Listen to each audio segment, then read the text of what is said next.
We owe $70 trillion. I understand that, but to walk out a $4 trillion solution, which is basically just a way for the Democrats to avoid dealing with this until 2017. I'm not here to talk about plans to deal with this till 2017. I'm saying we've got a real problem, and I'm tired of Republicans and Democrats who either want Republicans who want to burn the place to the ground, and Democrats, with all due respect, who want to offer a plan that gets it through their end of their second term of their presidency, and then screws me and my kids when it's over. And until we do that, we have to deal with the extraction that is at foot. It is the reason the financial markets are behaving the way they're behaving. That is a mathematical fact. This is not some opinion. This is a mathematical fact. Tens of trillions of dollars are being extracted from the United States of America. Democrats aren't doing it. Republicans are not doing it. An entire integrated system, financial system, trading system, taxing system that was created by both parties over a period of 2 decades is at work on our entire country right now. And we're sitting here arguing about whether we should do the $4 trillion plan that kicks the can down the road for the president for 2017 or burn the place to the ground, both of which are reckless, irresponsible, and stupid.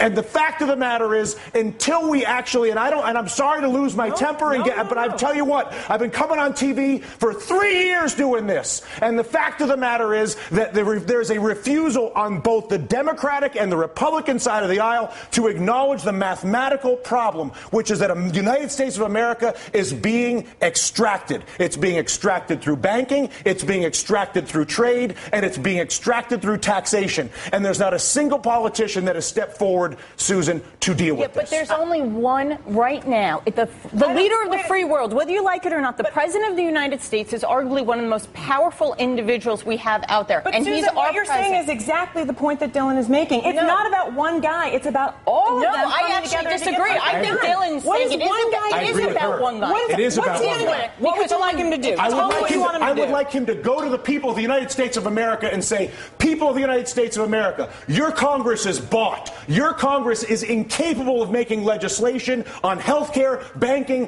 trade, or taxes, because if they do it, they will lose their political funding, and they won't do it. But I'm the President of the United States, and I won't have a country that is run by a bought Congress. So I'm not going to work with a bought Congress and try to be Mr. Big Guy. I'm working with the bought Congress. I'm going to abandon the bought Congress like Teddy Roosevelt did, and I'm going to go to the people of the United States, and I'm going to say, you've got a bought Congress. And until we get rid of the bought Congress, which is Jimmy Williams' constant point, which is get the money out of politics, and until a president says that's the problem and says he's going to fix it, there is no policy that I can possibly see, no matter how brilliant your idea may be, or your idea, or my idea, or her idea, or your idea at home, is that idea will not happen as long as there's the capacity to basically fire a politician who disagrees with me by taking funding away from him. Is that a fair assessment?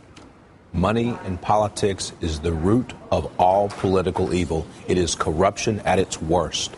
And until we step up and kick that out of the park, it's going to be the same system all and only the president could do that. We're going to No. Congress has to do it too. The Congress has to do it too. But I'll tell you what. How bad does it have to get? How much money has to be extracted? How many things have to be hurt? Down to brass tacks. Okay, physically, what do? You go and give a speech right now. Right now. Right now. You say. And then what happens tomorrow? Tomorrow, what happens is you begin the process of actually investing in solving the problem. So I come out and I say, how? I create an infrastructure bank with 2% blending immediately. Once I explain to people the problem, once I explain to you have cancer, once you understand how screwed up your trade, tax, and banking policies are, believe me, you will have no issue when I incorporate an infrastructure bank that I fund with repatriated offshore money that I bring in and then use to create 2% direct lending to every business in America. Because when you realize that the banking system is fully corrupt and defrauding us,